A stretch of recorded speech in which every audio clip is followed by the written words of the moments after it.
Welcome to the Heavy Spoilers Show. I'm your host Deffinition, and the killer show Mindhunter is finally back on Netflix with its second season that arguably cuts one of the most psychological studies ever put to TV. Throughout this video I'll be breaking down everything that you need to know about season 2, its ending, and where the show could be going in the future. There will be heavy spoilers here, so if you haven't had a chance to watch Mindhunter yet and don't want to know what happens, then I highly recommend that you turn off now. With that out of the way, I just want to give a huge thank you for clicking this video.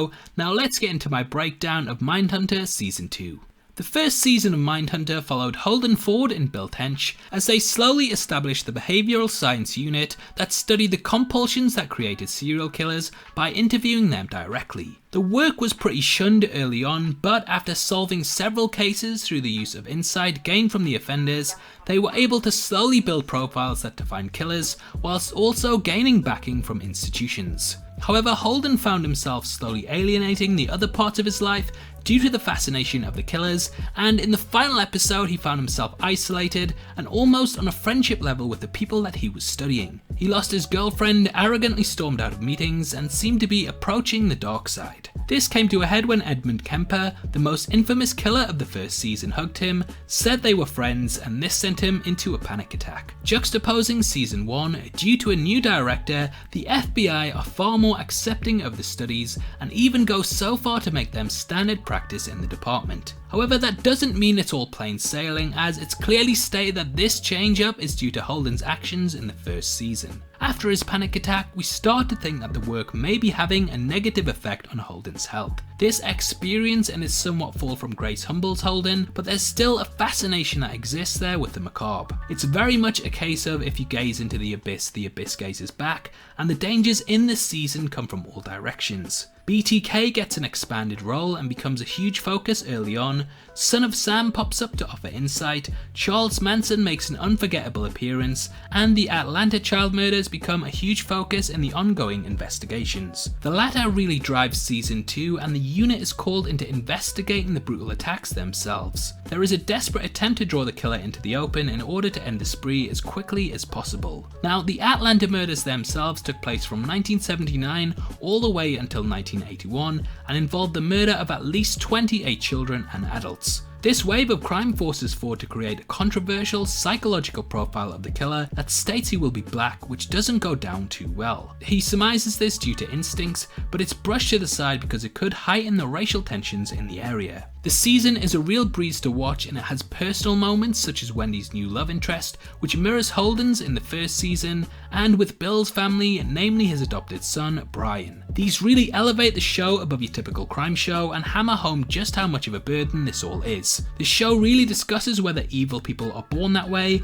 or if it's caused by environment, and as a fan of psychoanalysis, it was thrilling from beginning to end. Every character gets a chance to shine here, and even Agent Greg, who in the prior season wasn't a big player, gets quite a big role here, showing how most normal people would deal with questioning a serial killer. The creative team absolutely nail it here, and it really can't be overstated how there's a noir feel to the entire work that really grounds it and leaves a feeling of unease for the majority of its runtime. Damon Herriman absolutely nails Charles Manson, and after his portrayal of the man in Once Upon a Time in Hollywood, I think he's pretty much cemented himself as the best person to ever play him. This season is phenomenal, and all of these aspects add to the overarching Atlanta murders and why they are able to catch the killer. Holden enacts a plan to turn the killer's arrogance on himself, and they control the media in order to force him into making a mistake and revealing himself. Things aren't easy though, especially with anger from civilians, but Holden sticks to his profile to drive the investigation, and eventually they manage to track the killer down. The murders are committed by Wayne Williams, and the show depicts the real life events of his capture as it happened. A bridge surveillance team stopped his car after hearing a large splash, and after his alibi is discovered to be completely fictitious, he becomes the #1 suspect. Though, similar to the show, he was let go at the scene due to no body being found. However, after a body was found, they were able to bring Williams in for questioning,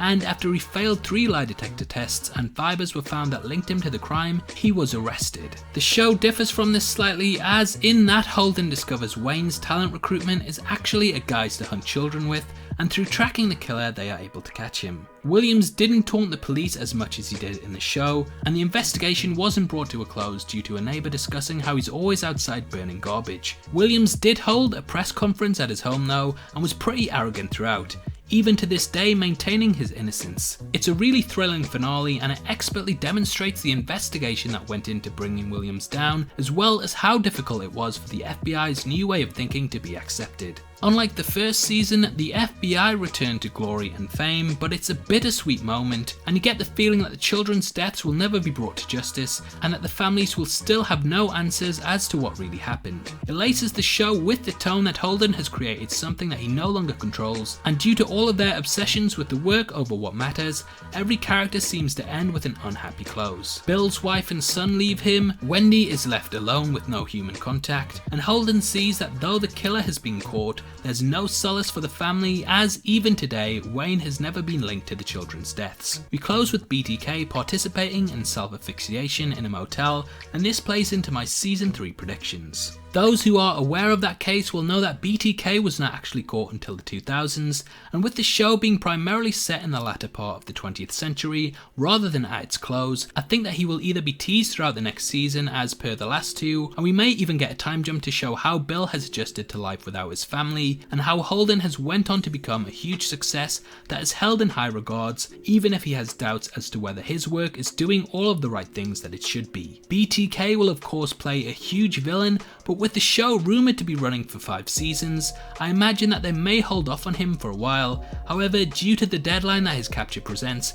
the show will certainly have to put at least some time jumps into place in order to bring it up to his eventual arrest. I think the following season will still focus on his investigation, but perhaps put other cases in place on the road to it. This season moved heavily away from interviews and more towards investigations by its close, and I think that the 3rd season may shift back to showcase more infamous killers such as Ted Bundy and the psychological insight that he provided. Overall, I'm really excited to see where this show goes, and I found this season thrilling throughout and a massive improvement over the prior work. This dramatically balanced many aesthetics and pulled them all off, which made for a brilliant watch. I found Mindhunter season 2 gripping, and that's why it gets a 9 out of 10. Obviously, I'd love to hear your thoughts on the show and what you'd like to see in season 3. Comment below and let me know, and if you enjoyed this video then please give it a thumbs up, and make sure you check out my full breakdown of the ending of season 3 of The Handmaid's Tale, which will be linked at the end. In it I go over everything about the show's final episodes, so it's definitely worth watching if you want to know more. If you want to come talk to me about movies, TV shows, games and comic books, then you can follow me on Twitter at DeffinitionYT. It's the best way to get in touch with me and is the perfect place to suggest new videos and content, so hopefully I'll see you over there after this. I also just want to let you know that we're giving away a free copy of John Wick 3 on Blu-ray, and all you have to do to be in with a chance of winning is to like this video, make sure that you subscribe to the channel, and leave your thoughts on Mindhunter season 2 in the comments section below. The winner will be chosen at random on September the 10th, and the Blu-ray will be shipped out from then to whoever gets the prize, so best of luck to everyone who takes part.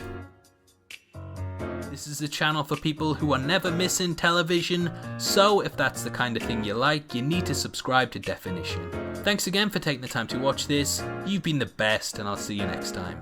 Take care, peace.